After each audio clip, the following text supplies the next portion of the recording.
राजेश भाई, जब बीजेपी की बात आती है, नरेंद्र मोदी जी की बात आती है, तो सीधा गुजरात देखना पड़ता है।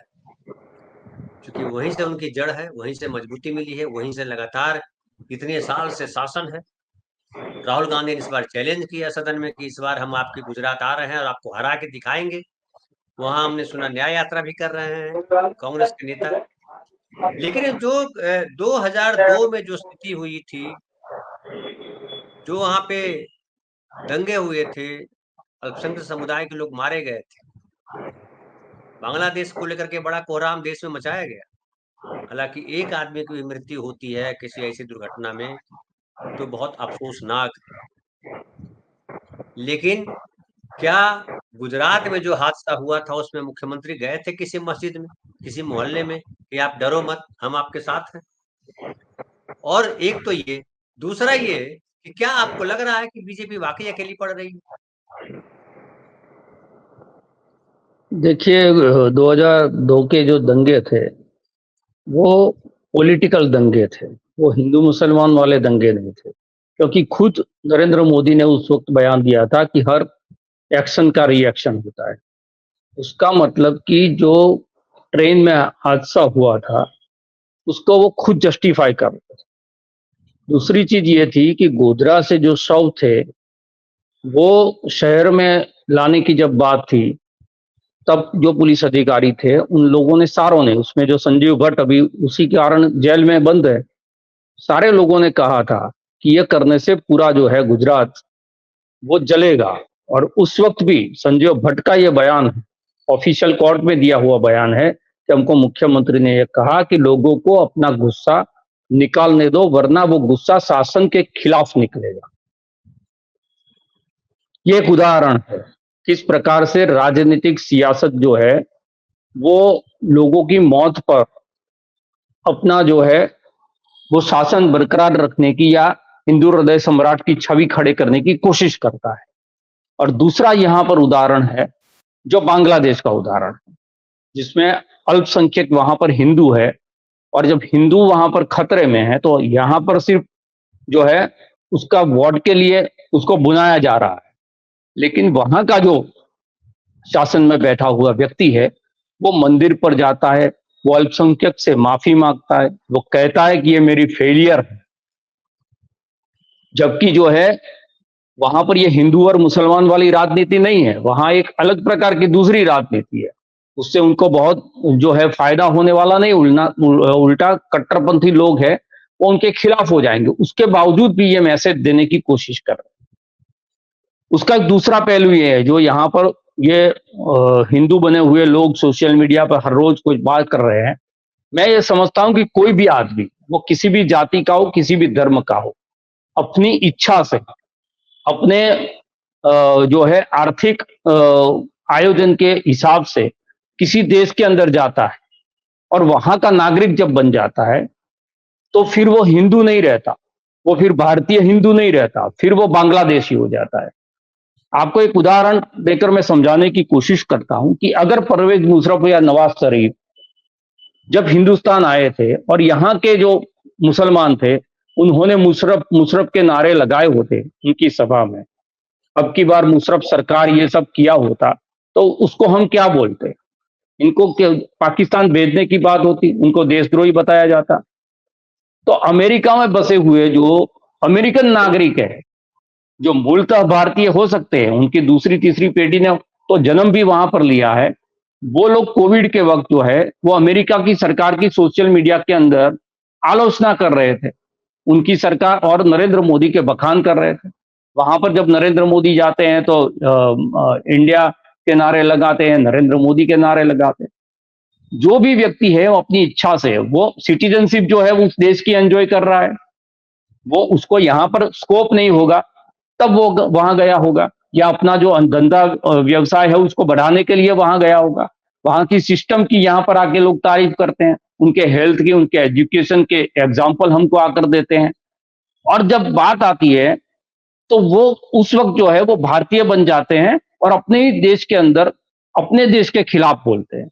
वो भारतीय नहीं, वो अमेरिकन है, जिन्होंने भी सिटीजनशिप लिया है। बांग्लादेश के अंदर भी जो हिंदुओं ने बांग्लादेश की नागरिकता ली है उसका मतलब है कि वो बांग्लादेशी है, फिर वो हिंदू है मुसलमान है वो बात आती नहीं है। और उसकी रक्षा करने की जिम्मेदारी है वो बांग्लादेश सरकार की, और वो बात वो निभा रहे हैं। और उससे एक मैसेज जो है वो हमको भी दे रहे हैं। ये आलोचना जो है उनकी, उन्होंने जो शब्द कहे हैं वो अच्छे शब्द हैं, लेकिन आलोचना जो है हमारी सरकार का जो रवैया है, जो बार बार अल्पसंख्यकों का डर बहुसंख्यकों को बताकर अपनी राजनीति चमका रहे हैं, उनके लिए भी मैसेज है और उनके समर्थकों के लिए भी मैसेज। तो एक तो ये बात है।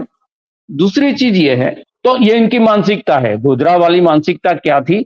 और आज जो है बांग्लादेश में भी किसी बांग्लादेशी से उनको मोहब्बत नहीं है, वो हिंदू हो या कोई और हो, उनको अपनी सियासत से मोहब्बत है, तो वो यहाँ भी अभी भी सियासत कर रहे हैं। राजेश भाई, दूसरी जी मैं एक सेकंड आपको रोक रहा हूँ। मैं एक प्रसंग बता दूं कि जब वहां पे घटनाएं चल रही थी बांग्लादेश में, तो ढेर सारे हिंदू वो बॉर्डर पे आ गए। वो आना चाहते थे हिंदुस्तान, लेकिन बीएसएफ के जवानों ने आने नहीं दिया, क्योंकि सरकार ने कहा नहीं आने देना है। तो आप बताइए कि जब 1971 का वार हुआ था, जब वो घटनाक्रम चल रहा था वहाँ बांग्लादेश, यानी तब वो पूर्वी पाकिस्तान था, तब भारी संख्या में देश में घुसे थे, करोड़ों लोग घुस गए थे देश में, और बड़ा संकट हो गया था नॉर्थ ईस्ट में। आज भी लड़ाई चल रही है उसको लेकर के। उस समय इंदिरा गांधी सरकार थी। उस समय जो है तमाम हिंदू या जो भी बच करके भाग के आए, उसमें हिंदू ही भाग करके आए होंगे, जो उस तरह की स्थिति होगी, मुस्लिम भी आए होंगे, जो भी आए आने दिया। ये सरकार तो हिंदू को भी नहीं आने दी, और ये हिंदू हिंदू कर रहे हैं यहाँ बैठ करके। जी जी बिल्कुल आपने सही कहा। तो इनको अपनी कुर्सी से मतलब है, पहले तो ये चीज है। दूसरा जो आपने कहा कि वो अदानी वाला जो मामला है, तो अदानी एक ऐसी दुखती रग है नरेंद्र मोदी की, उसको ना उगल सकते हैं ना निगल सकते हैं।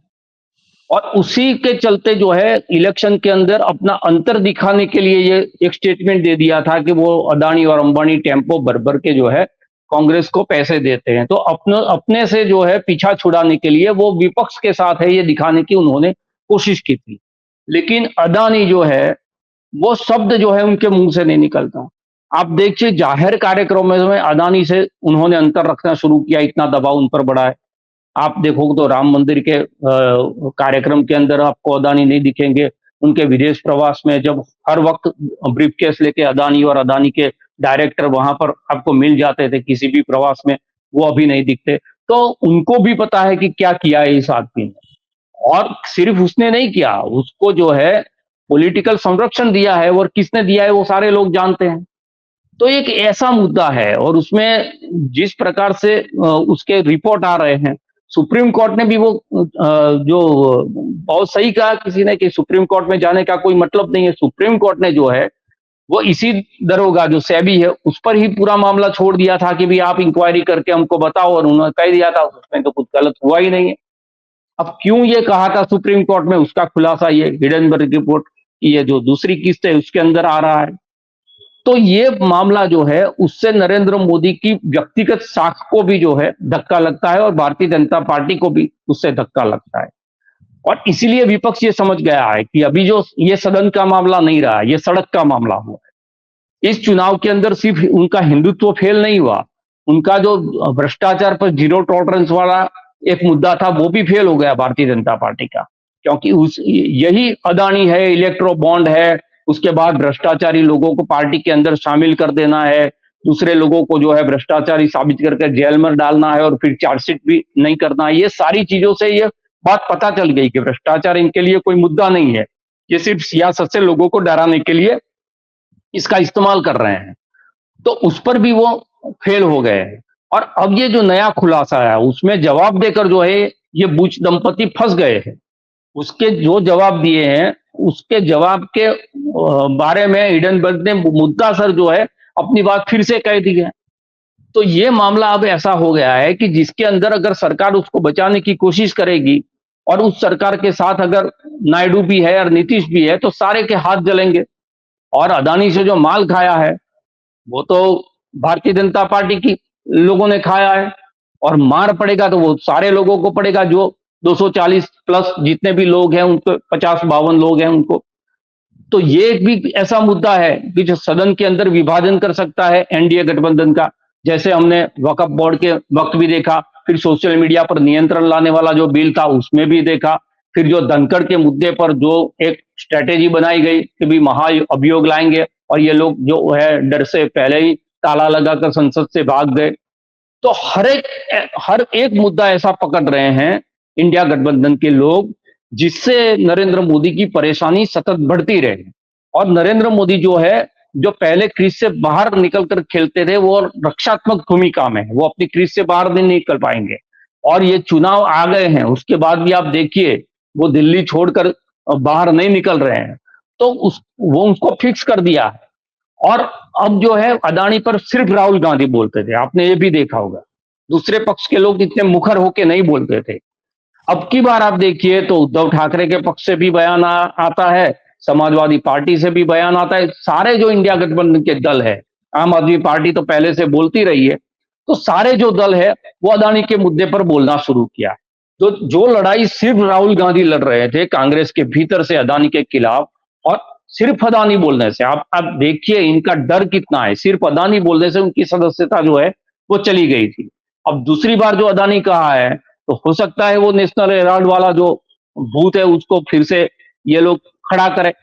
लेकिन अब लोगों को पता चल गया है कि जितने भी लोगों को ये लोग जेल में डालते हैं, 1 साल हो, 2 साल हो, 2.5 साल हो, जब वो बाहर निकलते हैं तो उसके अंदर ये मालूम होता है कि सरकार के पास कोई सबूत थे ही नहीं। तो अब जेल में जाने वाला व्यक्ति जो है, उसका कैरेक्टर जो है वो पब्लिक के बीच में ये लोग खराब नहीं कर पाएंगे, क्योंकि उन्होंने पहले से इस प्रकार की रणनीति बनाई हुई है। तो बिल्कुल आप सही कह रहे हैं, भारतीय जनता पार्टी एनडीए के अंदर अकेली पड़ती जा रही है, और इंडिया गठबंधन जो है वो कांग्रेस के साथ मिलकर और मजबूत होती जा रही है। जो इलेक्शन के पहले हमको दिखता था इंडिया गठबंधन, अब संसद के अंदर स्ट्रेटेजी देखिए, विषयों को उठाने के बाद अलग अलग पक्ष के नेता जिस प्रकार के सदन में अपनी बात कर रहे हैं, कोई रिपीट बात नहीं कर रहा है, हर आदमी जो है अलग अलग एंगल से बात कर रहा है, हर आदमी जो है वो भ्रष्टाचार पर प्रहार कर रहा है, संविधान की बात कर रहा है, जाति जनगणना की बात रहा है। अब विपक्ष को यह भी पता चल गया है कि संविधान, आरक्षण और जाति जनगणना की बात उठाने से ही इनका हिंदुत्व वाला जो नैरेटिव था वो टूटा है, और उससे ये डर खाए हुए हैं, और इसीलिए उल्टा हर जगह कह रहे हैं कि ये लोग आरक्षण के विरोधी है, नेहरू ने आरक्षण के बारे में ये कहा था, वो कहा था। लेकिन एक ही मुद्दे की बात है कि भाई हम जो भी है, आप जाति जनगणना कराना चाहते हैं या नहीं चाहते, एक मुद्दे का जो है ये सवाल है। और अच्छा ये हुआ है कि कांग्रेस सदन के बाहर, सोशल मीडिया से बाहर अब सड़क पर आने की तैयारी की है। हमारे यहाँ पिछले 5 दिन से न्याय यात्रा चल रही है, उसका रिस्पॉन्स बहुत अच्छा है। 23 तारीख तक पहला फेज चलेगा, और वो जो है सौराष्ट्र, साबरकांठा, फिर दूसरा फेज है वो उत्तर गुजरात और साबरकांठा वाला रहेगा। उसका मतलब कि 1-1.5 महीना उसके बाद स्थानिक स्वराज के चुनाव आने वाले हैं, तो वो उसमें तो कांग्रेस सड़क पर दिखेगी। तो ये सारे जो मुद्दे हैं, और दूसरा ये अदानी वाला मुद्दा है, सेबी के जो चेयरमैन है उसका इस्तीफा लेने की बात है।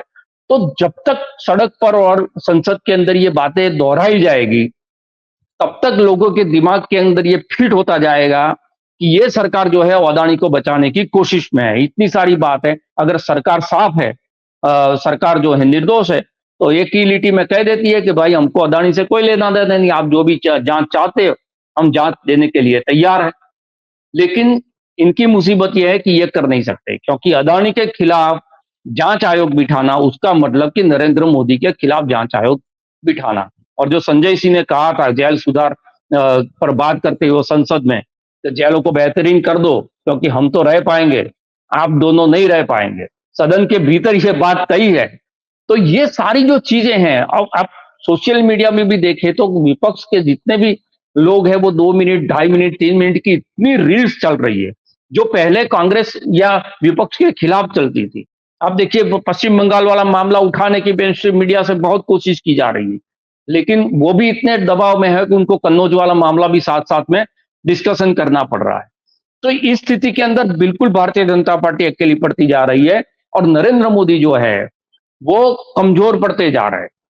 अब जो 240 वाली स्ट्रेंथ के बाद भी उनका जो कॉन्फिडेंस था वो कॉन्फिडेंस रहा नहीं। अब जो है बिल है वो लाने से पहले उनको नायडू को पूछना पड़ता है, नीतीश को पूछना पड़ता है, कभी कभी अगर अपनी इज्जत बचाने के लिए ला भी देते हैं कि भाई हमने लोगों को बोला था हमको लाने दो, उसके बाद जो है आप जो बोलोगे वो करेंगे।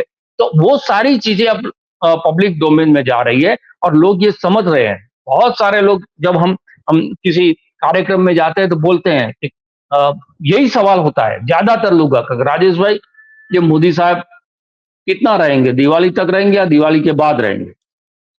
ये सवाल लोग पूछने लगे, वो जो मोदी के समर्थक थे वो भी पूछने लगे कि भाई ये सरकार कब तक रहेगी।